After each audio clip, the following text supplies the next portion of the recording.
Oke, teman-teman semua, gimana nih? Masih tetap semangat ya bagi waktu antara Zoom dan juga ngapalin buat UAS dari teman-teman semua. Tetap semangat ya, teman-teman.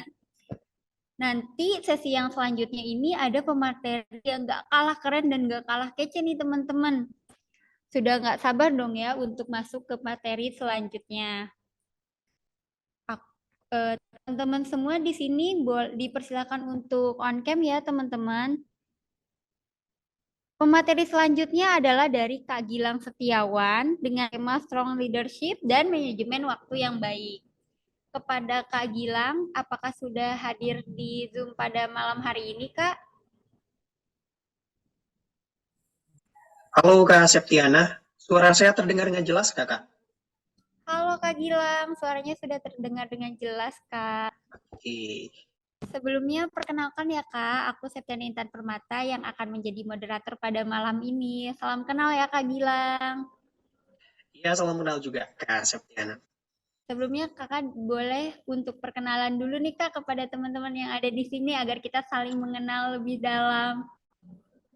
Oke, sebelumnya thank you Kak Septiana dan juga teman-teman yang sudah kasih kesempatan untuk kita bisa sharing pada malam hari ini. Tapi aku pengen disclaimer yang kedua kalinya, suaraku masih terdengar dengan jelas ya, nggak putus-putus atau misalnya tersendat gitu. Sudah jelas kak? Aman, Bang. Jelas ya? Oke. Thank you banget sebelumnya karena aku kebetulan ngisi di tanggal 30 sampai tanggal 3 kemarin. Semua peserta Zoom itu nyampein Kak, kenapa suaranya putus-putus gitu. Mungkin karena lagi hujan dan juga banyak kendala jaringan, jadi ya overall kurang maksimal gitu ya. Tapi nanti kalau misalnya dalam penyampaian, aku juga agak putus-putus, teman-teman boleh bantu reaction di kolom chat ataupun hidupin mikrofon aja. Oke, sebelumnya salam kenal teman-teman semuanya. Nama saya Gilang Setiawan. Saya merupakan fresh graduate, baru lulus banget bulan Agustus kemarin. Dan sekarang sebagai job seeker gitu. Dan sisanya freelance untuk ngisi-ngisi acara kayak gini, ketemu juga dengan teman-teman di kegiatan serupa kayak gini juga untuk volunteering dan juga program internasional seperti International Youth Summit, kemudian International Conference dan juga agenda-agenda mahasiswa lainnya.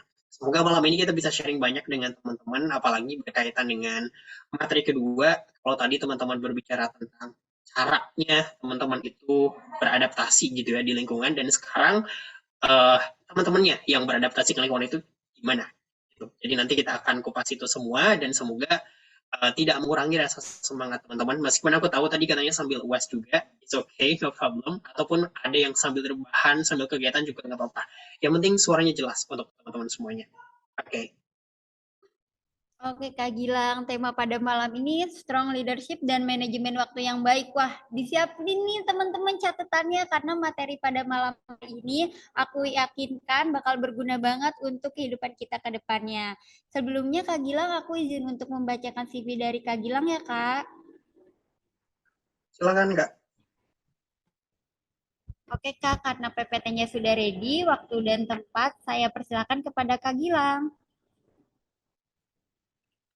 Oke, okay, thank you Kak Septiana dan juga teman-teman atas kesempatannya. Oke, okay, sebelum mulai aku pengen cek dulu teman-teman semuanya pada malam hari ini. Gak apa-apa bebas teman-teman kalau sambil nyantai juga, sambil terbahan, sambil kegiatan lain, yang penting teman-teman masih bisa mendengarkan untuk insight materi kita pada malam hari ini. Boleh teman-teman menuju ke kolom chat. Aku bakal lebih sering interaksi di kolom chat dengan teman-teman semuanya. Kalau boleh tahu teman-teman ini dari mana aja nih daerahnya? Boleh sebutin di kolom chat ya.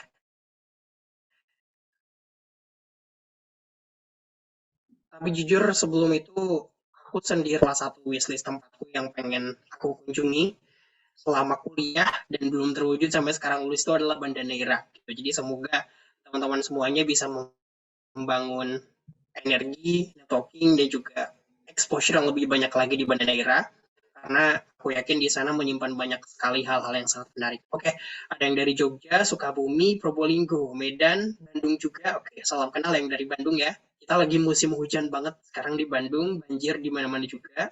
Oke, asli Solo Kak, sedang berada di Semarang. Oke, berarti teman-teman overall dari berbagai daerah ya pada malam sekarang. Oke, boleh ke slide selanjutnya.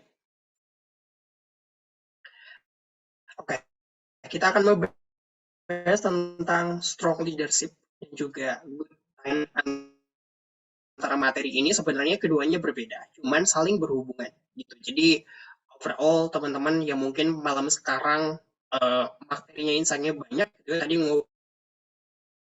ngebahas tentang lingkungan dan misalnya tentang hal bukan untuk cara menjaga lingkungannya, tapi cara teman-teman beradaptasi di lingkungannya. Gitu. Oke, sebelum kita lanjut lebih banyak lagi tentang materinya, boleh ke kolom chat lagi teman-teman. Aku ganggu dulu di awal ya, fokusnya teman-teman. Boleh tolong dibantu jawabannya teman-teman. Pertama, aku pengen tahu dulu berapa banyak biasanya teman-teman dalam agenda teman-teman dalam satu hari. Boleh sebutin di kolom chat ya.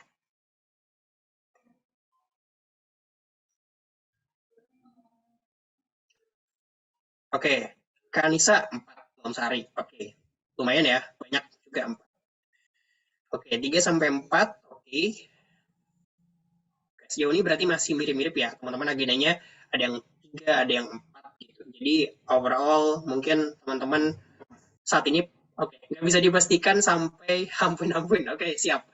I know teman-teman sebagai mahasiswa atau mungkin ada yang sudah kerja pasti agendanya mungkin banyak ya dan setiap orang dinamikanya sangat luar biasa apalagi di masa sekarang distraksinya juga banyak, aku yakin pasti ada juga yang sangat banyak gitu. Oke. Setidaknya aku tahu gambaran meskipun ada 2 sampai 3 orang yang menjawab, tapi overall no problem teman-teman. Oke, next slide. Oke, tadi pertanyaan pertama, terima kasih udah dijawab ya teman-teman. Sekarang aku punya satu lagi pertanyaan. Boleh dibantu dijawab di kolom chat ya teman-teman. Pertanyaan kedua adalah, teman-teman lebih senang memimpin atau dipimpin? Ini pilihan ya. Boleh sampai di kolom chat. Kak, saya lebih senang memimpin misalnya. Atau Kak, saya lebih senang dipimpin. Oke, ini udah ada jawaban nih. Oke, memimpin. Berarti Kak Ibrahim tipikal orang yang sering memimpin ya. Oke, Kak Septiana juga memimpin. Oke, oke, dipimpin. Oke, ada yang mau dipimpin. Oke, siap. Kondisional Kak. Oke, siap. Oke, setidaknya aku punya gambaran teman-teman butuh tentang insight yang mana buat aku sampaikan pada malam sekarang. Karena keduanya saling terhubungan satu sama lain gitu. Jadi overall teman-teman juga harus bisa menempatkan sesuatu dan butuh insight ini apalagi sebagai calon volunteer gitu ya, ke daerah yang mungkin menjadi impian banyak orang untuk bisa ke daerah dan teman-teman bisa mewujudkannya dalam waktu dekat. Oke, next slide. Oke, teman-teman, sebelum aku mengarah ke materi yang lebih spesifik, aku pengen storytelling dulu gitu ya, sedikit tentang beberapa perjalanan yang mungkin berhubungan dengan apa yang akan kita bahas pada malam hari ini. Jadi, dari kecil gitu ya, aku adalah tipikal orang yang emang senang sekali untuk menjadi pemimpin gitu. Bahkan ketika masuk SD dari kelas 1 sampai kelas 6 itu semuanya gitu. Jadi ketua kelas. Masuk ketika masuk di SMP juga masuk jadi ketua OSISnya, ketua kelasnya, SMA juga sama gitu. Bahkan sampai kuliah gitu ya, sama masih gemar atau masih senang gitu untuk ikut berbagai kepemimpinan entah itu di organisasi skala nasional ataupun internasional dan juga berbagai proyek. Dan itu semua teman-teman yang menurut aku sendiri adalah bagian penting yang membentuk hingga saat ini gitu. Banyak sekali insight-insight dan juga exposure yang membentuk aku hingga sampai sekarang gitu ya untuk bisa tumbuh dan berkembang dengan versi terbaik gitu. Mungkin setiap orang ada yang kecilnya memang lebih senang dipimpin gitu. Tapi salah satu insight yang pernah aku dapetin dan ternyata jadi kebiasaan sampai sekarang besar itu adalah senang untuk memimpin gitu. Entah itu kondisionalnya untuk skala di kampus ataupun apapun itu gitu. Tapi teman-teman dari situ pada akhirnya ternyata bukan ini yang perlu di-highlight-nya gitu. Aku banyak tertampar dengan berbagai dinamika yang aku hadapin selama beberapa tahun, termasuk ketika di masa transisi gitu ya, yang emang beralih dari seorang siswa ke mahasiswa dan juga sekarang gitu ya, dari seorang mahasiswa ke fresh graduate gitu, itu ternyata banyak belajar sekali dan tamparan. Dan semuanya itu berhubungan dengan ini, dengan apa yang sudah membangun pengalamanku hingga saat ini, termasuk dalam hal memimpin. Gitu. Tapi aku tidak akan meng-highlight tentang seberapa banyak pengalamannya, tapi akan meng-highlight berkaitan dengan uh, apa yang sebenarnya harus kita pelajari dari yang namanya leadership dan juga manajemen waktu. Boleh ke slide selanjutnya? Oke. Nah, belajar dari salah satu story yang tadi aku highlight juga sempat highlight gitu ya di masa transisi. Aku tuh SMA angkatan 2018, teman-teman. Ada yang sama nggak angkatan 2018 di sini? Gitu. Saat itu, di tahun 2018 itu, di masa-masanya media sosial juga belum hype, teknologi juga mungkin nggak se-hype sekarang gitu ya. Udah ada sih, udah ada gitu, udah banyak digunakan dan juga udah banyak bermunculan, cuman nggak se-hype saat ini. Nah, saat itu teman-teman, ketika di 2018 saya lulus gitu ya dari SMA terus akan masuk ke perguruan tinggi, saya mengalami fase yang menurut saya sangat krusial sekali. Padahal gitu selama SMA, selama MTS, selama SMP di saat itu gitu ya, saya banyak belajar tentang bagaimana cara memimpin orang lain, mengapresiasi gitu ya, termasuk mengaspirasi orang lain agar bisa teguh gitu ya, menjadi sosok yang kuat, bisa bekerja sama dalam tim ataupun kesempatan-kesempatan dinamika kelompok lainnya gitu. Tapi ketika di tahun 2018 saya menghadapi kenyataan pahit dari masa transisi ke SMA akan kuliah, saya gagal masuk di salah satu perguruan tinggi impian saya gitu ya. Masih di Bandung sebenarnya perguruan tinggi impian saya saat itu. Mungkin teman-teman juga ada yang berkuliah di sana saat ini. Uh, saya banyak belajarnya kayak gini. Ternyata pengalaman-pengalaman yang selama ini memimpin orang lain gitu ya, bisa mengingatkan orang lain, bahkan mungkin mendahulukan kepentingan orang dibanding kepentingan diri sendiri, tidak akan semuanya mulus dan juga menjadi kontrol yang baik ketika kita tidak belajar esensi dasarnya itu apa dari sebuah kepemimpinan gitu. Dan saya belajar dari 3 hal ini. 3 hal apa aja gitu, boleh di slide selanjutnya. Nah, saya belajar dari 3 hal ini, teman-teman, ketika gagal di tahun itu gitu. Ternyata pengalaman leader selama ini gitu ya, kalau leaders itu memang dibentuk, bukan dilahirkan. Gitu. Meskipun secara hakikat kita sebenarnya dilahirkan sebagai seorang pemimpin, gitu ya, untuk memimpin diri sendiri utamanya. Tapi ternyata dari fase-fase yang kita hadapin setiap tahunnya, setiap waktunya, setiap orang yang kita temukan, setiap pengalaman memimpin yang pernah menjadi experience kita semua, gitu, itu semua yang membantu kita sebenarnya. Gitu. Utamanya adalah untuk menjadi leader bagi diri sendiri. Gitu. Dan di tahun itu, ketika saya gagal gitu ya, di tengah selama ini, saya kok bisa mengingatkan orang, saya bisa memimpin orang, saya bisa mengapresiasi orang gitu ya, memotivasi orang lewat kinerja dan juga pengalaman pemimpin saya, tapi kok saya nggak bisa untuk memimpin diri sendiri saat itu. Gitu. Teman-teman mungkin ada gambaran lah ya, di masa kita 18 tahun, usia labil gitu, 17-18 usia labil, di masa-masanya senang dengan pengalaman, experience, tapi kadang nggak memperhatikan tentang kondisi diri sendiri. Utamanya berkaitan dengan cara kita memimpin diri sendiri. Dan ternyata teman-teman, leadership itu fundamentally is about leading oneself. Gitu. Ternyata sebelum kita memimpin orang lain, harus memimpin diri sendiri. Gitu. Dan itu 2 nilai yang saya dapatkan di tahun itu. Gitu. Terus satu nilai lagi, dan leaders require self-management. Gitu. Jadi bukan hanya kita untuk kemampuan bisa memimpin diri sendiri, tapi kita juga dituntut untuk bisa yang namanya self-management. Gitu. Self-management ini banyak gitu ya, jadi uh, termasuk di dalamnya ada manajemen waktu, ada manajemen tugas, manajemen emosi, manajemen energi, manajemen prioritas, dan juga lain sebagainya. Dan karena malam hari ini diamanatkan untuk menyampaikan 2 poin itu terkait dengan kepemimpinan dan juga manajemen waktu, jadi kita highlight ini. Dan semuanya emang sudah jadi bagian experience, ya mungkin teman-teman juga punya experience masing-masing, dan bisa sharing nanti kalau misalnya ada insight dari teman-teman juga. Dan yang akan saya highlight dari hal ini adalah bagaimana teman-teman bisa menjadi leader yang bukan hanya sekedar untuk leader bagi orang lain, tapi juga poin utamanya teman-teman bisa menjadi leader untuk diri sendiri. Karena aku yakin teman-teman itu akan volunteering ke daerah orang gitu ya. Jadi ketika teman-teman berada di daerah orang, pastinya teman-teman itu akan menemukan exposure baru, budaya baru, teman baru. Bahkan ada istilahnya mengatakan kalau kita pengen tahu karakter orang, ajaklah ke alam gitu, atau ajaklah ke tempat traveling dan lain sebagainya gitu. Dan itu semua akan teman-teman dapatkan, akan teman-teman highlight lagi di lapangan, dan akan menjadi kacau atau teman-teman gak bisa kontrol itu semua. Salah satunya ketika teman-teman gak punya basic lah minimal gitu berkaitan dengan pemimpinan dan juga self management. Oke, kita bahas di slide selanjutnya. Oke, next slide aja. Oke, first kita bahas tentang leadership dulu ya, teman-teman, tentang kepemimpinannya. Kalau kita definisikan, mungkin teman-teman ini materi yang sangat sering sekali teman-teman temukan gitu ya. Apalagi kalau anak-anak kampus, anak-anak organisasi itu pasti sering banget menemukan materi kayak gini gitu. Dan buat di masa sekarang mungkin kita perlu mengulasnya lagi kadang untuk kepentingan-kepentingan tertentu dan termasuk kegiatan kita malam hari ini gitu. Leadership atau kepemimpinan adalah kemampuan seseorang untuk mengarahkan, menginspirasi, dan mempengaruhi orang lain untuk mencapai tujuan bersama. Dan seorang pemimpin yang efektif itu mampu memotivasi tim, mengelola konflik, mengambil keputusannya yang tepat, dan membangun hubungan yang baik dengan anggota. Gitu. Ini kalau kita definisikan dan mungkin saya yang sering teman-teman baca atau temukan di kajian literatur lainnya. Gitu. Sementara untuk self leadership atau kepemimpinan untuk diri sendiri, ya secara spesifiknya untuk diri sendiri mampu mengelola dan memimpin diri sendiri dengan baik, termasuk mengembangkan kesadaran diri, gitu ya, menetapkan tujuan pribadi, kemudian juga membuat keputusan yang tepat, mengelola emosi, serta menunjukkan disiplin dan juga integritas, gitu.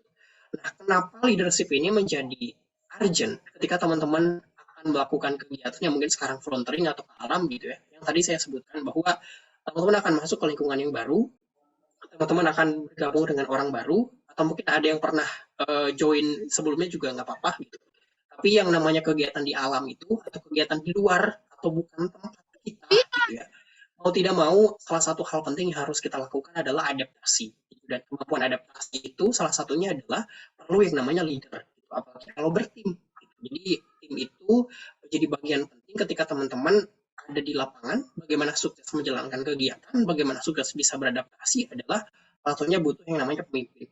Dan bukan hanya pemimpin di organisasinya, atau kelompoknya, atau komunitasnya, atau NGO-nya, tapi teman-teman itu utamanya adalah bisa menjadi pemimpin untuk diri sendiri. Karena tanpa teman-teman itu enjoy, tanpa teman-teman itu bisa nyaman dengan diri sendiri gitu ya, beradaptasi dan memposisikan segala bentuk kebutuhan yang ada di lapangan, aku yakin teman-teman gak bakalan bisa mendapatkan highlight sebanyak yang teman-teman harapkan gitu. Jadi please enjoy dengan apa yang teman-teman rasakan di lapangan dan temukan nilai makna kepemimpinannya gitu. Oke, next slide.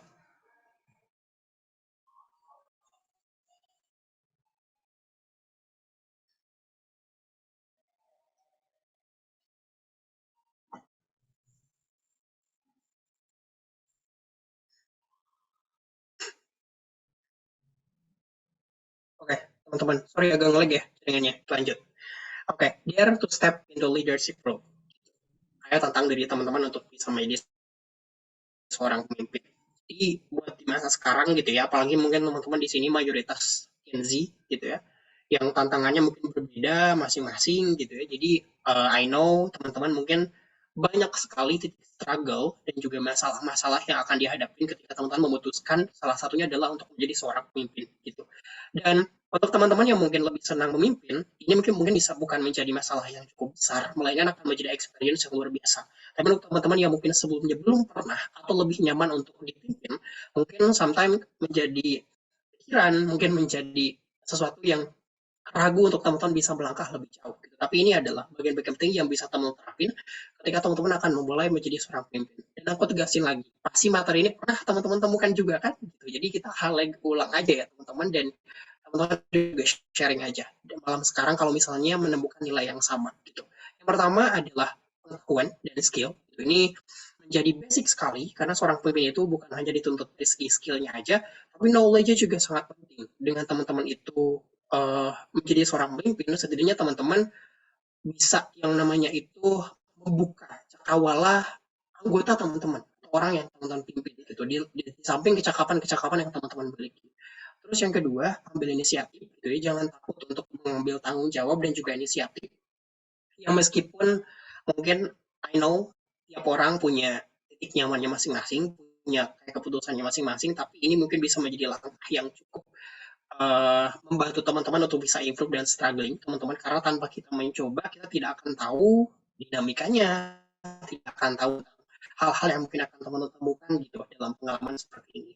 Terus juga relation dan networking itu penting banget karena dengan teman-teman itu menjalin hubungan baik itu dengan orang lain ataupun sekitar teman-teman gitu ya, ini bisa membuka kesempatan teman-teman di berbagai hal karena ada istilahnya teman-teman kekuatan berjamaah gitu. Jadi kekuatan berjamaah itu ketika teman-teman itu bisa membangun kekuatan hubungan dan juga networking gitu ya, pasti energinya akan semakin besar menemukan problem di lapangan, apalagi mungkin volunteering dengan berbagai hal yang teman-teman temukan, bukan hanya tentang keindahan alamnya aja, bukan hanya tentang kebersamaannya aja gitu. Karena biasanya kalau di lapangan itu kompleks, semakin besar energinya, semakin besar hubungannya, aku yakin setiap masalah yang ditemukan pasti akan segera cepat selesai gitu. Dan itu semua bisa teman-teman ambil sebagai langkah penting untuk menjadi seorang pemimpin gitu. Terus teman-teman jangan takut juga untuk mengambil resiko gitu ya, dan juga belajar dari kegagalan. Pemimpin yang kuat itu adalah mereka yang berani menghadapi tantangan gitu dan belajar dari kegagalan mereka gitu. Dan ini bukan hanya untuk kepemimpinan aja, tapi termasuk ketika teman-teman akan mencoba sesuatu, mungkin ini jadi hal yang klise gitu ya. Jadi kayak ketika teman-teman belajar terus pengen achievement sesuatu pasti akan ada gagalnya gitu. Dan gagal itu masuk salah satunya adalah ketika teman-teman mungkin akan menjadi seorang pemimpin. Kalau mungkin yang belum pernah berpengalaman sama sekali, terus tiba-tiba belum bisa maksimal menjalankan tanggung jawabnya, ya itu bagian dari proses teman-teman untuk bisa tumbuh dan berkembang gitu. Dan semuanya kontrol kendali teman-teman untuk bisa belajar, untuk bisa evaluasi, untuk bisa improve. Gitu. Terus yang kelima adalah uh, ambil langkah kecil untuk menjadi seorang pemimpin. Gitu. Mulai dengan mengambil peran kepemimpinan yang lebih kecil, termasuk salah satunya adalah menjadi pemimpin bagi diri sendiri. Gitu. Jadi kalau di lapangan nanti teman-teman mungkin uh, berpikir bahwa ya udahlah gitu, kegiatan volunteering ini atau dari NGO ini juga ada leadernya, kita enjoy aja di lapangan. Iya teman-teman juga harus bisa menjadi pemimpin bagi diri sendiri, karena yang tahu kelebihan, yang tahu kekurangan, yang tahu kebutuhan itu ya teman-teman semuanya. Jadi pastikan ketika kita berada di lapangan bisa aware tentang itu semua gitu. Jadi selamatkan dulu diri sendiri sebelum ke orang lain. Gitu. Dan itu menjadi langkah paling urgent dan esensial sekali ketika teman-teman akan membangun role menjadi seorang pemimpin, apalagi dalam kegiatan yang akan teman-teman hadapi gitu. Oke, ke slide selanjutnya. Kak Gilang suaranya tidak terdengar ya Kak?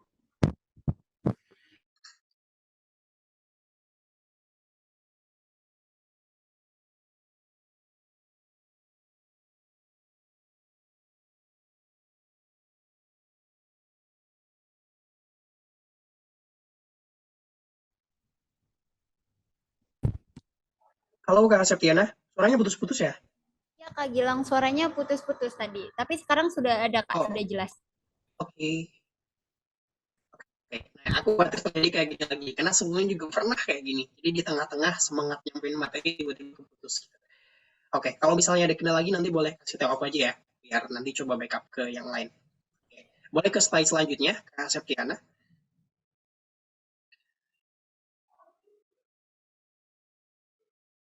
Oke, ini mungkin beberapa common barriers ketika teman-teman itu ingin menjadi seorang pemimpin gitu ya, tentang kekhawatiran untuk bisa dihormati, tidak rendahnya rasa percaya diri, kemudian juga ketakutan akan kegagalan atau membuat kesalahan, gitu ya. Terus juga beberapa orang mungkin merasa bahwa mereka itu tidak memiliki cukup pengalaman atau experience yang untuk menjadi seorang pemimpin. Gitu.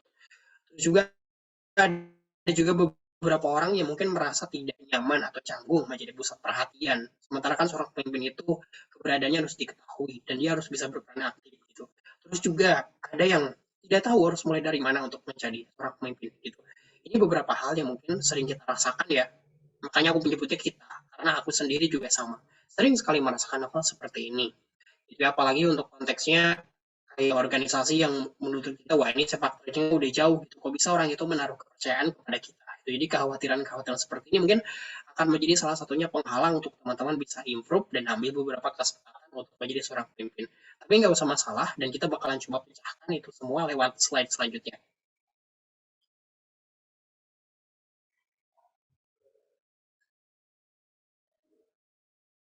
Oke, teman-teman, aku pengen kasih dua lingkaran penting. Kalau teman-teman mungkin ada yang pernah menemukan kasus ini juga boleh nanti kita sharing di kolom chat ya. Oke, menjadi seorang pemimpin itu salah satunya adalah penting untuk memiliki equity. Kenapa penting untuk memiliki equity? Jadi ketika teman-teman itu menjadi seorang pemimpin, teman-teman itu pasti core-nya itu dua, yaitu berkaitan dengan meaning dan juga experiences. Meaningnya apa? Meaningnya adalah tentang value yang akan teman-teman sampaikan atau akan teman-teman bangun sebagai sosok leader ataupun sebagai sosok pemimpin di antara anggota teman-teman gitu. Dan experience-nya tentang pengalaman atau tentang hal-hal yang pernah kita lakukan berkaitan dengan keputusan yang teman-teman sampaikan atau yang teman-teman jadikan itu sebagai tanggung jawab teman-teman dalam memimpin orang-orang yang teman-teman temui. Dan perpaduan dari kedua ini disebut dengan lead with equity. Oke, biar lebih paham ke slide selanjutnya.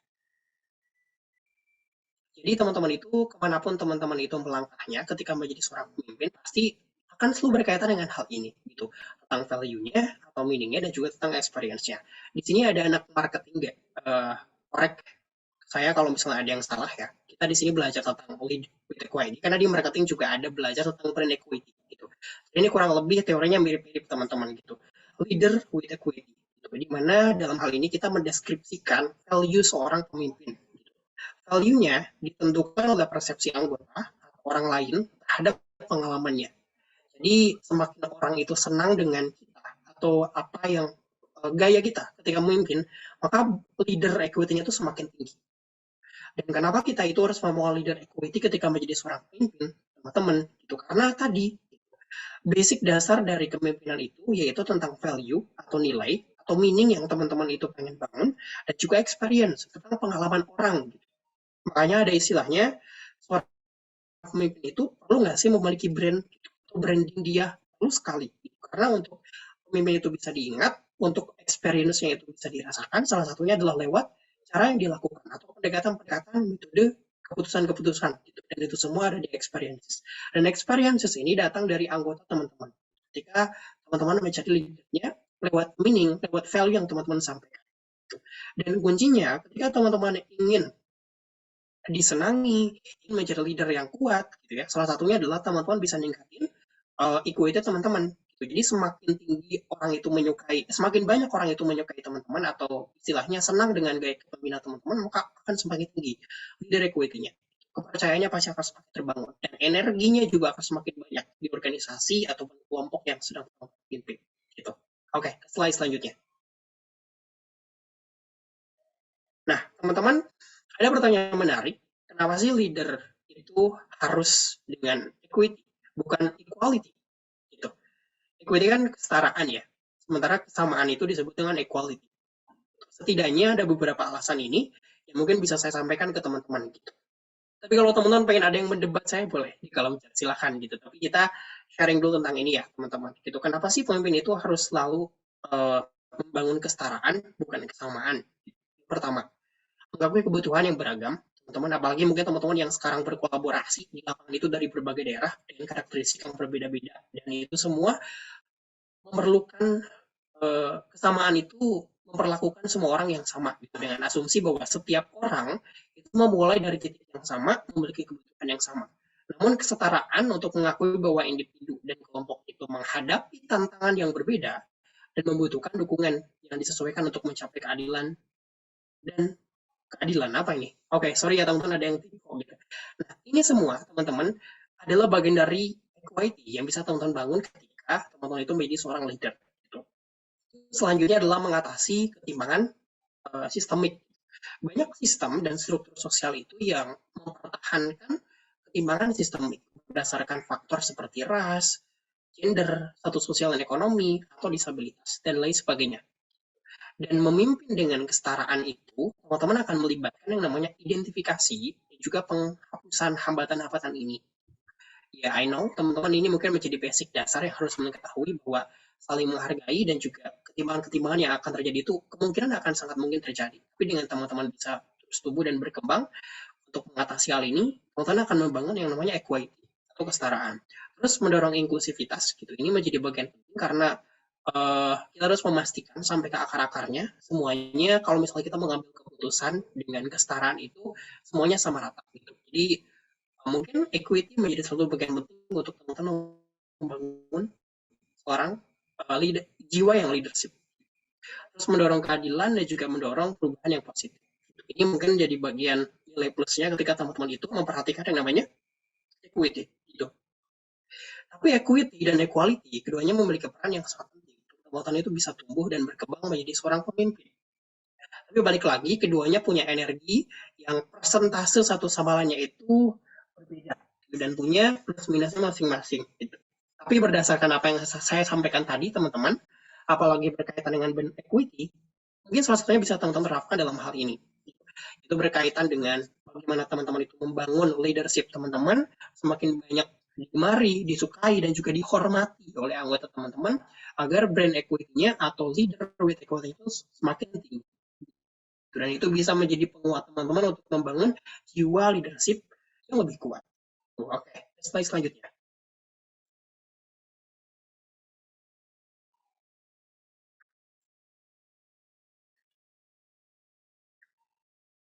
Oke.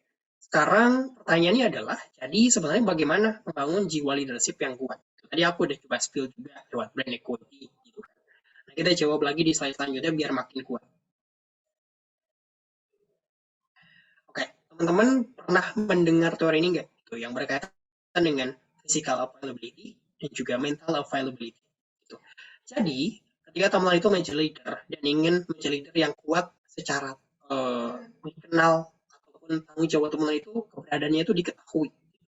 Pastikan teman-teman itu punya dua nilai ini yang teman-teman bangun sebagai seorang pemimpin. Itu physical availability-nya itu adalah can I easily find you. Keberadaannya itu mudah untuk diketahui. Gitu. Jadi seorang pemimpin itu ya mau gak mau harus menjadi garda terdepan gitu. Ketika anggotanya butuh, ketika problem atau sesuatu itu terjadi di lapangan gitu ya, ya harus berada paling depan, garda terdepan dan harus bisa ditemui dimanapun. Gitu. Ataupun dengan sekarang ini sifatnya tentatif. Ya, maksudnya adalah intinya dia itu gampang untuk ditemukan gitu. Secara physical availability-nya.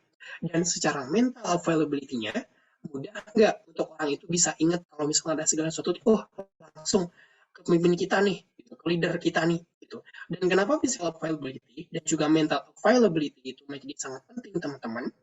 Karena keberadaan teman-teman sebagai seorang pemimpin dan juga orang itu mengingat kita, itu kekuatan yang sangat besar sekali. Gitu. Untuk orang itu bisa terus tumbuh dan ingat bahwa kita tuh punya leadership yang kuat. Nah, kenapa demikian? Ada di selanjutnya jawabannya.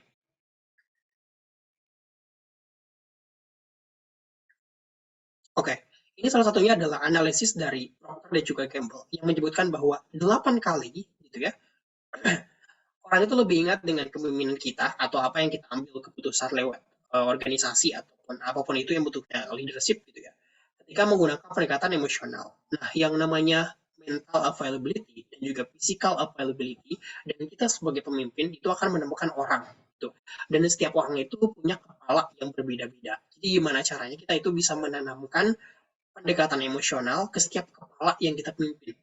Makanya ya ini build an emotional connection agar awareness atau mental availability-nya itu bisa kuat. Jadi orang tuh ketika ingat butuh sesuatu ya udah emang kita pemimpinnya, gitu, emang kita leadernya gitu. Dan ini semua ternyata memang ada risetnya bahkan 8 kali berpengaruh gitu. Jadi jarang makanya kalau teman-teman sering mungkin merasakan kepemimpinan di lapangan, ada orang itu yang memimpin gitu ya dengan basic pendekatan emosional. Dan saya sering menemukan kasus-kasus seperti ini. Misal kayak enak gitu ya pendekatannya itu nggak tegas ke otoriter langsung tapi lebih ke hati cara dia berbicara, cara dia mengambil keputusan, menyampaikan pesan gitu, gitu. Semuanya salah satunya mungkin mereka membangun ini gitu, yaitu emotional connection sebagai mental availability seorang pemimpin dan itu bisa menjadi kekuatan penting untuk teman-teman itu menjadi pemimpin yang kuat, jadi pemimpin yang orang itu mungkin disegani salah satunya gitu ya, dan dipercayai untuk mengambil beberapa keputusan dan juga menjalankan roda sebagai kepalanya atau sebagai mesin utamanya untuk bisa berjalan dan juga menyelesaikan masalah dan memimpin dari banyak kepala. Gitu. Dan semua itu bisa teman-teman bangun salah satunya adalah lewat pendekatan seperti ini. Oke, slide selanjutnya.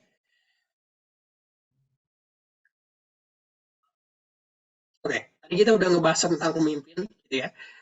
Udah mulai di otak-atik dari mulai definisinya sampai ke cara-cara pendekatannya hingga teman-teman bisa membangun kepemimpinan yang kuat itu bagaimana. Itu karena ada dua section dalam materi ini itu leadership dan juga time management. Gitu. Sekarang kita masuk ke section yang kedua yaitu tentang time management ya teman-teman. Gitu.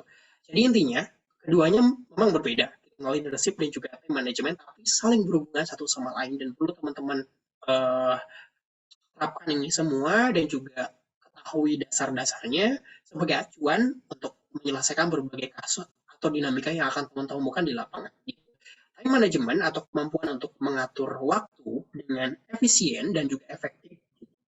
Seringkali kalau teman-teman ikut acara atau kegiatan mungkin ya, ada yang situ yang bilang gitu, untuk mempersingkat waktu gitu, atau untuk memperpendek waktu. Padahal sebenarnya waktu itu nggak bisa diperpendek ya gitu. Makanya ada istilah yang paling kejam sekali bahwa mau bagaimanapun kita, itu ya mau keputusan apapun yang kita ambil, ya waktu bakalan tetap berjalan. Kita tuh sekarang berjalan dalam dinamika waktu. Bahkan saya sekarang juga menyampaikan materi dengan batasan waktu. Termasuk mungkin teman-teman nanti kegiatan di sana juga ada waktu yang selesainya tuh kapan gitu. Dan semua itu selalu berkaitan dengan waktu. Jadi tentang time management ini adalah bukan kita untuk mempersingkatnya atau memperpendeknya gitu, tapi bagaimana teman-teman itu dengan waktu yang ada itu untuk bisa mengefisiensikan dan juga mengefektifkan gitu agar keputusan gitu ya termasuk kegiatan kontribusi, kolaborasi semuanya itu benar-benar efektif dan efisien dalam dinamika waktu yang sekarang teman-teman jalanin atau suatu saat akan teman-teman hadapi. Dan kenapa ini menjadi urgensi sangat penting teman-teman? Karena dalam lingkungan yang sibuk atau mungkin teman-teman nanti menemukan lingkungan yang baru, kemampuan manajemen waktu itu akan sangat membantu sekali untuk teman-teman bisa tetap fokus pada tugas gitu ya yang mungkin akan sangat penting nanti di lapangan dan juga menghindari berbagai penundaan gitu ya atau penyakit-penyakit prokrastinasi ya itu yang sekarang kita kan Gen Z mungkin banyak yang terpapar dengan itu gitu kan dengan adanya teknologi adanya TikTok, Instagram yang menjadi distraksi untuk kita semua yang sangat berpengaruh untuk menunda-nunda pekerjaan, tugas dan lain sebagainya. Atau mungkin malam sekarang juga teman-teman sedang merasakan itu menunda dulu tugas UAS atau lain sebagainya. Dan ini semua basicnya salah satunya adalah bisa teman-teman improve lewat good time management. Oke, slide selanjutnya.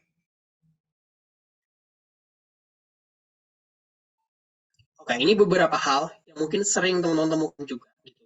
Sebenarnya kita nggak harus ngulik sampai ke akar-akarnya, karena I know sekarang itu udah banyak banget di Instagram, konten creator tuh pasti banyak ngebahas tentang hal-hal kayak gini. Gitu. Jadi saya pun nggak bakal membahas ini terlalu detail, teman-teman. Uh, Intinya adalah tentang time management itu bagaimana teman-teman bisa mulai dari perencanaan, prioritasnya, ya. Terus juga mengurangi gangguan, boleh dengan sekarang adanya teknologi juga boleh teman-teman pakai productivity tools gitu ya untuk mengefektifkan waktu teman-teman agar sehari itu kalau punya 10 agenda ya udah gitu. Kalau menjadi skala prioritas memang diselesaikan gitu. Tapi kita bahas tentang hal yang lebih mendasarnya yang mungkin perlu kita sadari tentang hal itu semua di slide selanjutnya.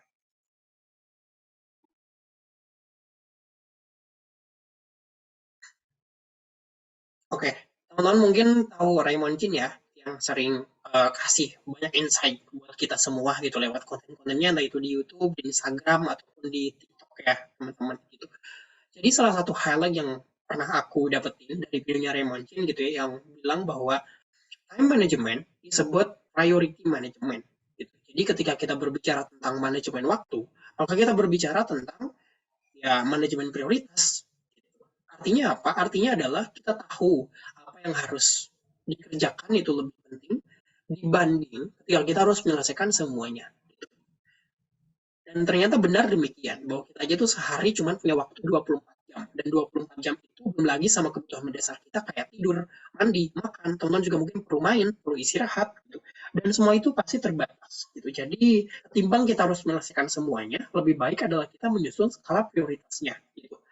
Dan begitupun ketika teman-teman nanti di lapangan, aku yakin mungkin kayak punya rundown, punya gambaran kegiatan, pasti mungkin akan sangat berat gitu ya. Kalau sehari harus menyelesaikan banyak agenda. Penting untuk kita semua memperhatikan prioritas yang lebih penting agar bisa diselesaikan secara maksimal gitu. Karena tercapaian itu jauh lebih penting ketimbang teman-teman itu menghabiskan banyak energi dalam satu waktu, dalam satu hari gitu ya. Padahal teman-teman mungkin dengan skala prioritas bisa mengerjakan itu semua di esok hari atau lusa. Dan itu semuanya ada di bagian skala prioritas gitu. Jadi kalau sehari misalnya punya 10 agenda, ketimbang teman-teman mengerjakan semuanya, mending dipilih lagi mana yang lebih pantas untuk dikerjakan hari ini, atau lebih urgent, bukan lebih pantas ya, lebih urgent untuk teman-teman kerjakan. Dan semua itu ada di manajemen waktu. Jadi bukan berarti kayak teman-teman manajemen waktu itu hanya cukup dengan memberikan alokasi waktu aja, tapi prioritasnya gitu, prioritasnya jelas dan alokasi waktunya juga jelas sehingga menjadi sehari itu maksimal mengerjakannya. Gitu. Dan memang target teman-teman perlahan goals-nya akan tercapai dengan adanya prioritas dan juga alokasi waktu yang jelas. Selain itu, satu yang paling penting itu bisa fokus. Karena kebanyakan kita itu kadang nggak bisa fokus dengan banyak distraksi. Gitu. Justru biasanya skala prioritas itu jadi hancur ketika teman-teman itu menghadapi distraksi-distraksi kecil. Gitu. Kayak semisal handphone, media sosial, notifikasi, dan lain sebagainya. Dan itu semua bisa teman-teman mungkin bangun di otaknya, jaringan-jaringan otaknya gitu ya, termasuk dalam hal skala prioritas gitu. Ya meskipun aku nggak tahu ya dinamika setiap orang itu kayak gimana, tapi setidaknya ini bisa menjadi teori dasar untuk kita bisa kembangkan. Oke, boleh ke slide selanjutnya. Oke, ini juga mungkin yang pernah teman-teman temukan, metrik Eisenhower. Jadi hal sederhana untuk teman-teman bikin good time management atau manajemen waktu yang baik gitu. Mulai dari metrik yang paling sini gitu ya, itu yang urgent dan juga important. Ini bisa dikerjakan saat ini juga gitu ya, ketika teman-teman tahu dan menganalisis dalam sehari, wah agenda ini ternyata lebih urgent dan juga lebih penting untuk dikerjakan. Terus juga ada bagian metrik untuk yang tidak penting tapi urgent gitu. Semisal teman-teman kalau menjadi seorang pemimpin atau leader, biasanya sekali pengalaman ya. Biasanya orang yang senang menjadi leader itu bukan hanya memimpin satu organisasi atau satu kelompok atau satu komunitas, biasanya suka banyak gitu. Dan ini bisa menjadi bagian penting untuk teman-teman lakukan. Delegasi aja gitu, orang lain untuk mewakili, dan nanti kita bakalan dapat insight-nya lewat orang yang mewakili kita gitu. Karena memang nggak terlalu penting tapi urgent gitu. Tapi kalau teman dihadapkan dengan hal yang lebih penting, lebih urgent, pasti ada di metrik yang sebelah sini yang pertama gitu. Terus ada juga dia itu sifatnya nggak urgent tapi penting. Nah, ini bisa teman-teman jadwalkan atau schedule it di lain waktu dan tidak harus kerjakan dalam hari ini. Dan ada juga yang nggak penting, nggak urgent, ya udah ini delete aja, nggak usah kemana-mana gitu ya. Jadi teman-teman boleh memprioritaskan yang memang menjadi skala penting untuk teman-teman kerjakan gitu. Sederhana banget gitu, tentang metrik Eisenhower yang mungkin sering teman-teman temukan, tapi ini menjadi basic yang perlu teman-teman terapkan, masuk juga nanti dalam penerapannya di kegiatan di lapangan, karena I know mungkin dengan kecanggihan teknologi sekarang udah banyak gitu ya tools yang bisa kasih kesempatan untuk teman-teman itu manajemen waktu dengan baik gitu. Tapi balik lagi yang paling susah itu adalah cara kita mengimplementasikannya di lapangan. Makanya uh, tadi sebelum kita ke time management, balik lagi ke leadership dulu. Teman-teman harus menjadi pemimpin bagi diri sendiri agar bisa memanage banyak hal. Salah satunya adalah berkaitan dengan manajemen waktu. Oke, slide selanjutnya.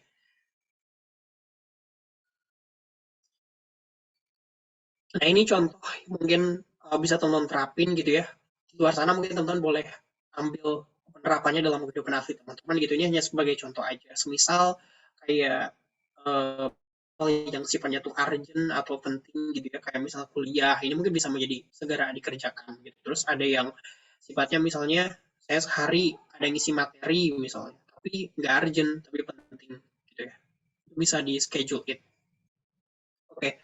Terus juga ada rapat organisasi misalnya. Dan kita mungkin terlibat dalam banyak organisasi, teman boleh mewakili itu ke orang lain, atau teman-teman nanti dapat insight. Dan banyak contoh di luar sana yang bisa teman terapin gitu ya, sesuai dengan agenda teman-teman. Intinya, metrik Eisenhower ini bisa menjadi salah satu solusi dasar banget untuk teman-teman bisa membangun uh, schedule atau jadwal keseharian yang lebih efektif. Jadi, teman-teman. Atau saran aku, rekomendasi untuk teman-teman yang mungkin cari orang-orang yang sering kasih insight productivity gitu ya. Sekarang tuh banyak konten kreator yang di bidang produktivitas kayak yang productivity boy itu siapa ya, yang let's get it ya. Nah itu dia tuh banyak selalu kasih insight-insight. Teman boleh cari media sosialnya gitu. Karena bahkan dia tuh ada buka kelas juga yang emang lebih efektif gitu. Termasuk bagaimana cara kita mendistraksi otak gitu ya, agar sehari itu bisa lebih produktif dengan berbagai agenda yang menjadi skala prioritas kita. Gitu. Oke. Slide selanjutnya.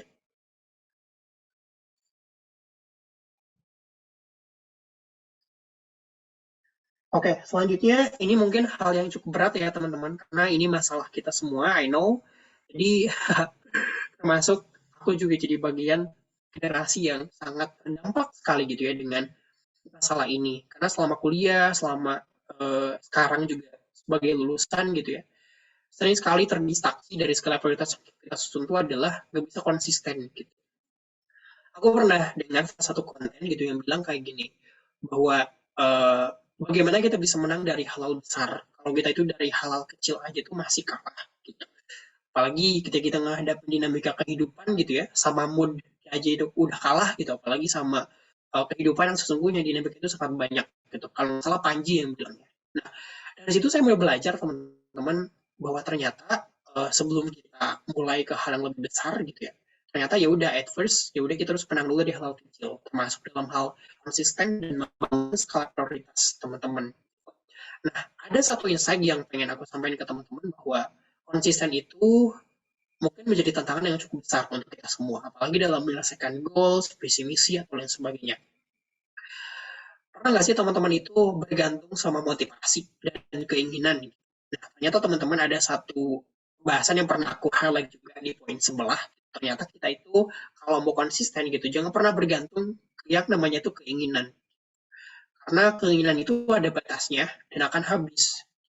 Dan konsisten itu kan kalau secara mendasarnya kita bisa definisikan sebagai melakukan sesuatu secara terus-menerus. Mau itu suka, motivasi ataupun tidak gitu.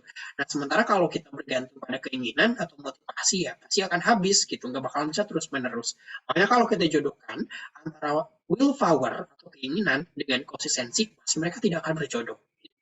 Tapi motivasi itu penting ya teman-teman, penting untuk kita gantungkan sebagai uh, kekuatan kita itu bisa batu loncatan menyelesaikan agenda prioritas gitu. Tapi jangan digantungkan karena ternyata memang bukan jodohnya gitu untuk kita membangun konsistensi.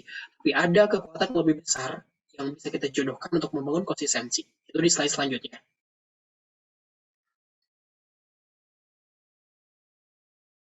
Oke, ini dia. Ketika teman-teman itu pengen konsisten dengan agenda teman-teman, dengan manajemen waktu teman-teman gitu ya, teman-teman itu boleh bergantung ke dalam yang namanya tuh habit. Jadi kalau aku bilang itu kita itu punya dua kekuatan. Ada the power, ada will power dan ada juga habit power. Gitu. Jadi kekuatan keinginan dan juga kekuatan kebiasaan. Dan kebiasaan itu teman-teman secara mendasarnya adalah melakukan sesuatu yang tidak memakai will power tanpa adanya motivasi juga karena emang udah jadi kebiasaan ya udah gitu. Itu menjadi salah satu kekuatan. Makanya ada istilahnya itu dari mulai terpaksa, biasa, luar biasa gitu kan kalau buat anak-anak organisasi mungkin sering dengar gitu. Nah itu semua gitu. Ketika semuanya itu udah ada di titik kebiasaan, pasti teman-teman sehari itu mau termotivasi atau enggak pasti bakalan dilakukan gitu. Termasuk hal-hal kecil kayak bangun pagi, kayak makan tepat waktu gitu ya, kayak mandi sekali sehari, tidur tepat waktu. Gitu. Dan itu mungkin menjadi rutinitas. Dan termasuk ketika teman-teman juga pengen membangun kebiasaan pada ranah lain gitu, atau pada kebutuhan-kebutuhan yang sifatnya untuk mencapai goals teman-teman. Bahkan teman-teman, salah satu riset yang pernah aku baca, sorry nggak mencantumkan sumbernya ya teman-teman, bahwa 40% keseharian kita itu adalah kebiasaan. Kita melakukannya setiap hari tanpa mikir, tanpa motivasi, tanpa peduli kita suka atau tidak suka gitu. Lalu bagaimana membangun kebiasaan saat ini? Teman-teman boleh mulai dari sekarang kalau punya productivity tools kayak Note ataupun bentuk-bentuk software lainnya, menulis apa yang menjadi target teman-teman. Bukan hanya berfantasi aja atau berbayang-bayang gitu ya. Karena dengan teman-teman itu cuma hanya sekedar membayangkannya aja sama teman-teman tulis gitu ya, aku yakin itu akan menghabiskan energi teman-teman gitu. Tapi menulis tujuan itu akan menaikkan kemungkinan untuk melakukannya gitu. Nah, salah satunya adalah dengan teman-teman punya tujuan itu, sekarang udah ketahui tujuannya gitu ya, dan cari kira-kira ada nggak kebiasaan yang bisa mencapai tujuan teman-teman. Jadi udah tahu nih tujuannya udah ditulis. Cari kebiasaan apa yang bisa melengkapinya. Misal gitu ya, ketika aku sendiri selama kuliah itu karena senang dengan kompetisi teman-teman, kompetisi penulisan satu gitu. Jadi mau tidak mau dari tahun 2020 aku harus membiasakan diri setiap hari itu harus belajar nulis gitu, harus belajar nulis. Dan saat itu aku memulai kebiasaanku karena aku tuh orangnya lebih senang kayak nongkrong di kafe gitu. Terus kalau nggak diem di kosan intinya kayak tempat-tempat yang bisa aku nyaman buat belajar main laptop gitu, main laptop. Nah, aku jadikan itu sebagai kebiasaan untuk bisa menulis gitu. Ketika buka laptop, ada tulisan, pastikan hari ini menulis apa aja gitu, mau satu kalimat, satu paragraf. Dan sampai sekarang itu menjadi salah satu habit yang emang kerasa banget gitu, udah jadi kebiasaan. Jadi kalau misalnya sehari itu nggak nulis satu paragraf, pasti ngerasa ada yang kurang. Gitu. Nah, mungkin teman-teman juga boleh menerapkan itu semua, karena dengan kita itu udah menjadikan itu kebiasaan, sehari aja kita nggak ngelakuin, pasti ada yang ngerasa yang hilang gitu. Kita udah ngebangun rumah nih, temboknya itu dari bawah sampai atas gitu. Sehari nggak ngelakuin itu kayak kita ngerobohkan lagi dari atas gitu, dan kita mulai lagi dari nol. Makanya kebiasaan itu salah satunya adalah bisa teman terapin agar bisa konsisten kayak tinggal skala prioritas dan juga untuk pencapaian berbagai visi atau goals teman-teman. Gitu. Oke, slide selanjutnya. Oke, terakhir sebagai insight materi kita pada malam hari ini teman-teman gitu berkaitan dengan strong leadership dan juga good time management. Gitu. Aku pengen bilang ke teman-teman, jadilah super team, jangan superman. Ketika di lapangan teman-teman mungkin akan menjadi leader gitu. Kalau teman-teman itu menjadi Superman atau menjadi orang yang paling super gitu, pasti akan capek. Tapi ketika teman-teman itu menjadi super team, termasuk dalam hal ini, ada orang yang nge-manage waktunya, ada orang yang nge-manage kegiatannya, ada orang yang mungkin berbagai perannya masing-masing gitu. Itu super team. Jadi setiap orang tuh dia punya perannya masing-masing. Dan semua itu bisa ditentukan oleh leader. Gitu. Leader itu makanya harus menjadi trend center yang bisa menerapkan ini semua. Jangan sampai leader itu menjadi Superman yang dia itu semuanya oleh leader gitu, apapun oleh leader. Anggota yang penting ikut aja kegiatannya gitu. Tapi apa yang aku sampaikan tadi, yang dimaksud dengan strong leadership, gitu ya, teman-teman itu pastikan kekuatan pribadinya bangun dalam super team. Super team teman-teman yang dipimpin oleh seorang leader. Jangan sampai teman-teman peran apapun yang teman-teman ambil di lapangan hanya menjadi Superman. Pasti capek. Karena kegiatan kita itu bersama-sama, lapangan juga bersama-sama, pastikan kita menyelesaikan semuanya bersama-sama. Jadi dengan kekuatan berjamaah, aku yakin teman-teman bisa bikin impact yang lebih besar di luar sana gitu ya. Uh, kita itu yang mungkin pada awalnya berekspektasi tinggi, tapi ternyata teman-teman nggak bisa berkolaborasi, karena sekarang itu eranya kolaborasi, teman-teman. Sama teman-teman kolaborasi, aku yakin energinya akan sangat rendah, kecil. Jadi kalau teman-teman sedang berkolaborasi, pastikan ini menjadi opportunity untuk teman-teman bisa berkembang, bisa tumbuh. Salah satunya menjadi super team, gitu, yang dipimpin oleh leader yang bisa mengarahkan ke teman-teman untuk menciptakan impact yang lebih besar. Oke, slide selanjutnya. Oke, ini terakhir teman-teman jadi pimpin dan bertualang bersama waktu. Jadi silakan teman-teman mungkin sebentar lagi akan ke Mandalika mengikuti berbagai kegiatan, enjoy kegiatan di sana karena akan banyak hal yang teman-teman temukan gitu ya. Saya juga merasa iri dengan teman-teman karena saya juga pengen sekali ke Mandalika gitu ya. Uh, tapi mungkin di lain waktu semoga bisa dapat kesempatan untuk bisa ke sana gitu ya, dan teman-teman juga jangan lupa berbagi insight ya dengan orang-orang di sekitar teman-teman yang mungkin belum ke sana, karena aku yakin banyak sekali di antara kita yang kadang nggak menyadari malam sekarang kita membahas tentang waktu yang mungkin nggak bisa menunggu kita gitu ya, dan setiap saat berjalan kadang kita ngerasa kayak rugi gitu ya dengan ikut sesuatu, karena kita ngerasa kayak banyak waktu yang kita buang. Tapi teman-teman, ada hal menarik gitu. Kalau uang itu mungkin akan kembali, tapi pengalaman dan juga kebersamaan mungkin nggak akan balik atau nggak datang dua kali. Dan semua itu berada dalam dinamika waktu. Jadi pastikan waktu muda teman-teman, waktu kebersamaan sekarang, ada yang mungkin masih kuliah atau udah lulus, manfaatkan itu semua. Dan pastikan waktu yang dipakai gitu ya, di manage dengan baik, dengan kepemimpinan teman-teman semuanya. Gitu ya. Karena balik lagi bahwa pengalaman itu kadang nggak datang setiap hari, dan kita punya cara terbaik untuk membeli sesuatu. Gitu. Kita punya uang, pengen beli buat apa, pengen beli buat barang atau apapun itu. Tapi buat teman-teman yang pakai uangnya buat membeli pengalaman, wah itu sangat insightful sekali. Gitu. Akan bermanfaat untuk jangka panjang ke sana. Gitu. Dan aku pun tipikal orang yang pernah menyesal sampai sekarang membeli pengalaman. Selama kuliah, aku aktif berbagai kegiatan, salah satunya kemarin gitu ya, waktu kegiatan ke LN, salah satu perjalanan berkesan adalah ke negara Turki. Dan selama kuliah itu aku lagi skripsian, teman-teman. Gitu. Lagi skripsian mau semester akhir, saat itu keuanganku juga gonjang-ganjing. Tapi karena dengan uang yang ada, hasil aku kompetisi, hasil aku ikut kegiatan-kegiatan seperti ini, jadi speaker gitu. Aku mikir lagi, wah udah deh, uang ini aku pakai buat membeli pengalaman. Aku dengan teman-teman mungkin membelinya pengalamannya berbeda, teman-teman di volunteering di dalam negeri, aku ke luar negeri. Tapi semuanya punya insight yang sama, yang bisa teman-teman pakai exposure-nya untuk membantu teman-teman dan juga investasi jangka panjang. Gitu. Jadi banyak hal yang mungkin akan temukan, salah satunya adalah ketika di lapangan. Dan apa yang aku sampaikan dalam ini mungkin hanya secuil dari teori, dari experience yang pernah aku rasakan. Itu selebihnya silakan teman-teman explore lebih banyak. Gitu. Terima kasih teman-teman atas perhatiannya, dan semoga apa yang aku sampaikan ada insight-nya untuk teman-teman, bukan cuma tulangnya aja tapi ada dagingnya ya teman-teman gitu. Dan semoga kalau misalnya ada yang kurang jelas mohon dimaafkan ya teman-teman, dan semoga bisa sharing lebih banyak lagi. Gitu. Aku kembalikan lagi ke Kak Septiana.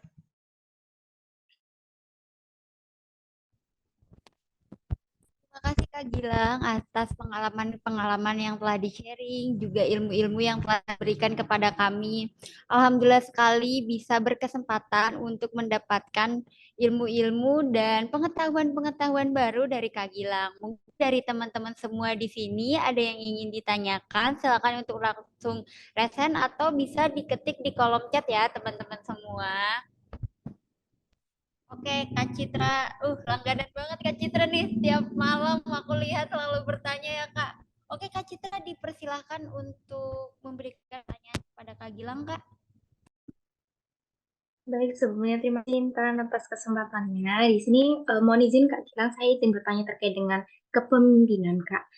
Eh, kan kalau semisal saya dalam organisasi saya mengenal kepemimpinan itu juga ada kaitannya juga dengan idealisme. Nah, mungkin yang ingin saya tanyakan di sini adalah menurut Kak Gilang, idealisme untuk seorang pemimpin itu perlu dan penting atau tidak Kak? Dan semisal itu penting, seberapa porsi yang harus kami terapkan selaku pemimpin itu dalam menerapkan idealisme di dalam suatu organisasi, begitu Kak?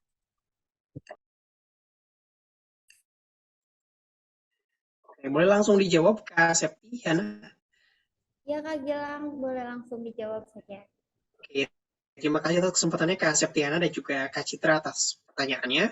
Oke, berkaitan dengan idealisme ya. Jujur aku ngisi tentang kepemimpinan tuh kayak jadi anak-anak ini ya.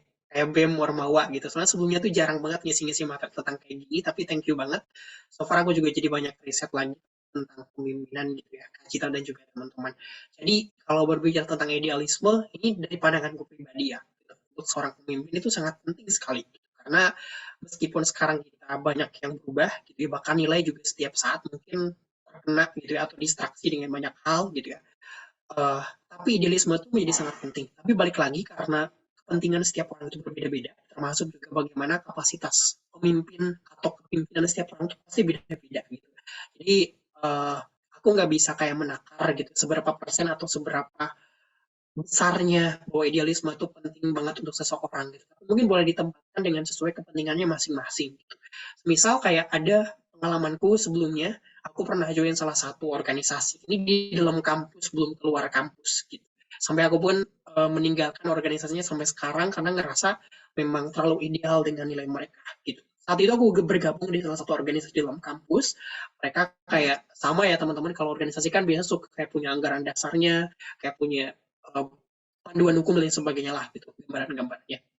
Nah, saat itu aku menjadi bukan sebagai leader, masih menjadi sebagai asosiat, sebagai anggota di salah satu divisi gitu ya.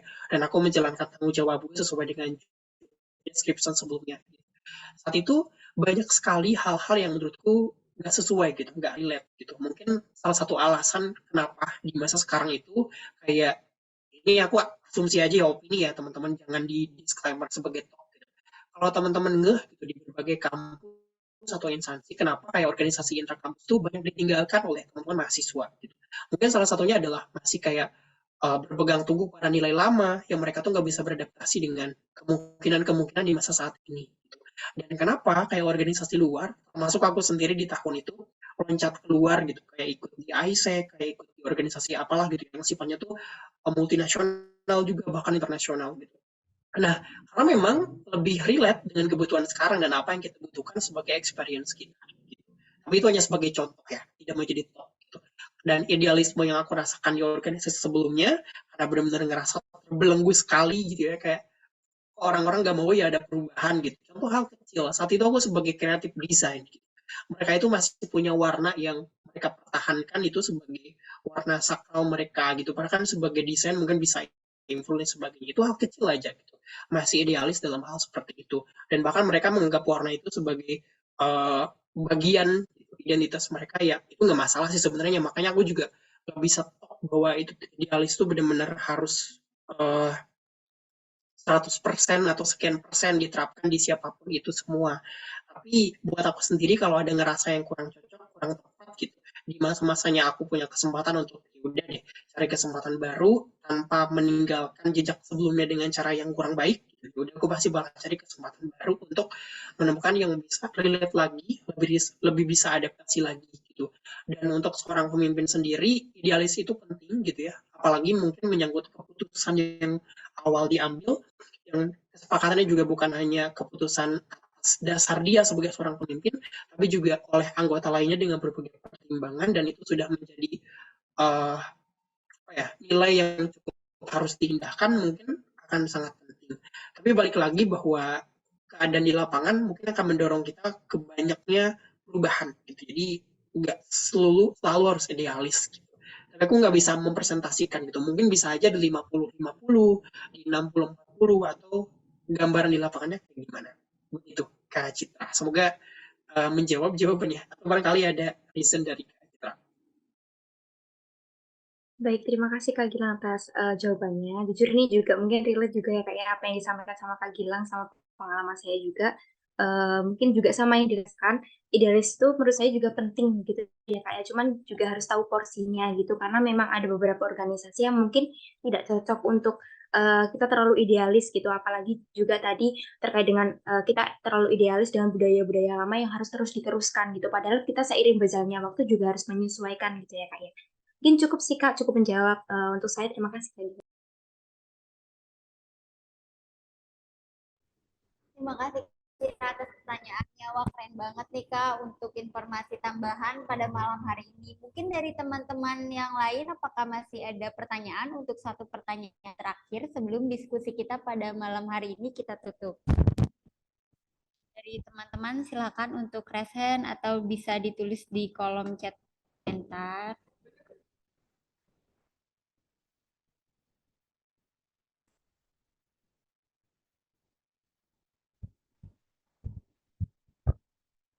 Oke, mungkin pertanyaan terakhir dari aku, Kak. Kita kan ini pertama kali, mungkin dari beberapa teman-teman pertama kali pergi ke suatu daerah di mana mempunyai kebudayaan yang baru. Bagaimana ya Kak menyesuaikan diri untuk memimpin masyarakat yang ada di sana, sedangkan kita sendiri belum pernah sebelumnya berinteraksi dengan budaya-budaya yang ada di Banda Neira. Mungkin dari Kak Gilang ada saran untuk kami semua agar bisa diterapkan ketika nanti melakukan volunteer di Banda Neira, Kak?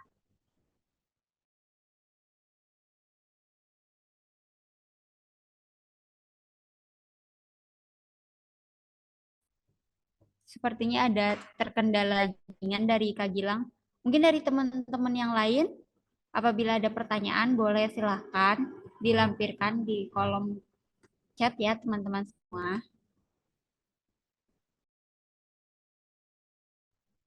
Untuk link presensi mungkin nanti akan segera dilampirkan di kolom chat ya teman-teman semua. Mohon ditunggu.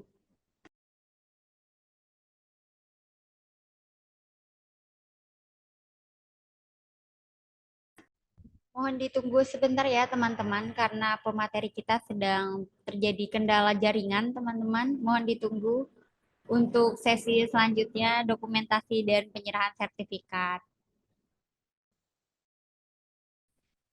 Oke, cek. Halo Kak Septiana. Halo Kak Gilang. Oke, sorry ya. Ini tiba-tiba kelempar nih dari laptopnya. Ini aku pakai device yang lain. Semoga masih bisa dilanjutkan ya Kak Septiana. Kalau boleh, tadi pertanyaannya apa Kak Septi? Oke Kak, aku izin mengulangi pertanyaan aku ya Kak. Jadi ini kan sebagian dari teman-teman kita pertama kali ya Kak untuk melakukan volunteer ke suatu daerah yang memiliki kebudayaan yang rata-rata berbeda dengan asal budaya kita. Nah, bagaimana Kak untuk saran yang diberikan agar kami bisa jadi pemimpin yang baik untuk memimpin masyarakat yang ada di sana untuk mengedukasi bagaimana proker kami bisa berjalan dengan baik menjadi seorang pemimpin yang kita belajar dari budaya baru Banda Neira dan tidak menyinggung masyarakat yang ada di sana. Seperti itu Kak pertanyaannya. Oke, thank you Kak Septiana atas pertanyaannya. Saya izin jawab ya. Sebenarnya sorry ya teman-teman. Beginilah kalau kita kegiatan virtual gitu ya. Tanpa kita kontrol selalu banyak kendala gitu. Oke, sebagai salah satu experience yang pernah sebelumnya juga gitu ya untuk kegiatan volunteering, tapi bukan ke Banda Neira, tapi ke daerah yang lainnya, bahwa memang setiap daerah tuh punya karakteristik masing-masing, punya budayanya masing-masing gitu. Jadi kita sebagai pendatang baru juga perlu untuk menghormati itu semua gitu. Dan berkaitan dengan leadership, apalagi kita mungkin akan di lapangan memimpin kayak project gitu ya, atau mungkin inovasi-inovasi yang kita tawarkan ke masyarakat. Dan aku yakin akan menemukan tantangan yang berbeda di masing-masing daerah gitu. Jadi hal pertama yang penting banget untuk setiap kegiatan seperti ini adalah riset gitu. Karena dari banyaknya kegiatan yang pernah aku ikutin, entah itu volunteering ataupun short exchange gitu ya, banyak penyelenggara atau NGO tuh yang memang kadang dia tidak riset terlebih dahulu gitu tentang programnya. Kalau teman-teman pernah kan kita di beberapa bulan ke belakang ada NGO, aku nggak mau nyebutin NGO-nya apa, yang dia tanpa riset di lapangan sendiri gitu ya, terus mengkampanyekan kegiatan volunteering dan ternyata itu tidak sesuai dengan keadaan di lapangannya gitu.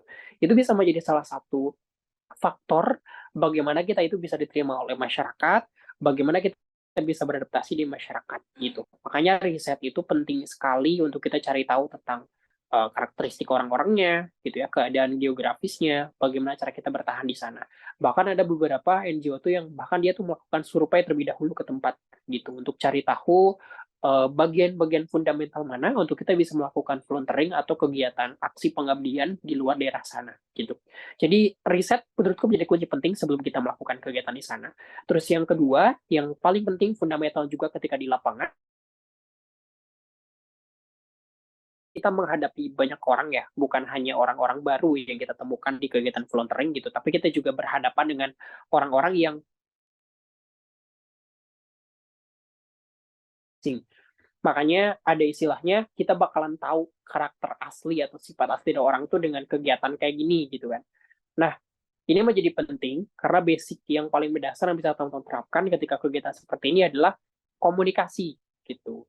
Ini mungkin klise, tapi memang basicnya kayak gitu gitu. Selain riset, komunikasi di lapangan dengan sesama anggota itu sangat penting sekali gitu. Biar kita tahu apa yang menjadi mungkin dia punya something yang harus segera diselesaikan atau lain hal gitu. Karena banyak kejadian-kejadian di kegiatan volunteering. Kayak teman-teman yang nggak bisa komunikasi atau cenderung diam ketika menghadapi masalah gitu. Ujung-ujungnya adalah yang repotnya bukan cuma satu orang itu aja, tapi jadi merepotkan banyak orang gitu. Jadi pastikan teman-teman komunikasi. Dan terakhir, kolaborasi gitu. Jadi karena sekarang itu eranya kolaborasi, jangan pernah teman-teman menjadi Superman, tapi harus jadi super team gitu ya, dengan kolaborasi banyak hal di luar sana, dengan teman-teman mengenal bersama-sama tentang adat masyarakatnya, tentang pendekatan yang lebih cocok itu apa lewat hasil survei sebelumnya gitu ya, dan juga sering kembali untuk VIC dari event ini. Jujur aku sangat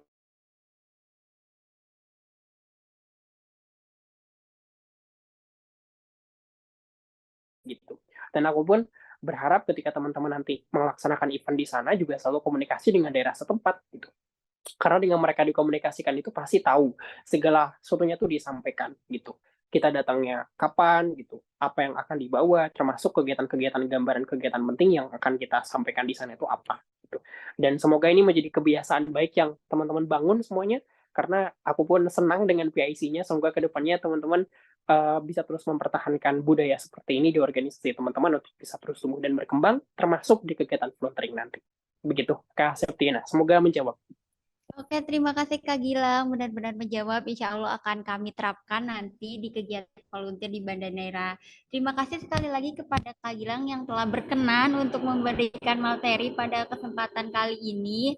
Kami dari pihak YTC memberikan sertifikat yang nantinya akan saya share sebentar lagi Kak. Ini Kak sertifikat dari YTC. Sesi selanjutnya adalah dokumentasi terlebih dahulu ya Kak. Mungkin teman-teman yang belum on kamera dipersilahkan karena selanjutnya akan dilaksanakan sesi dokumentasi. Saya mulai. 1, 2, 3. Oke, sekarang dokumentasi tanpa sertifikat. Oke, saya mulai. 1, 2, 3.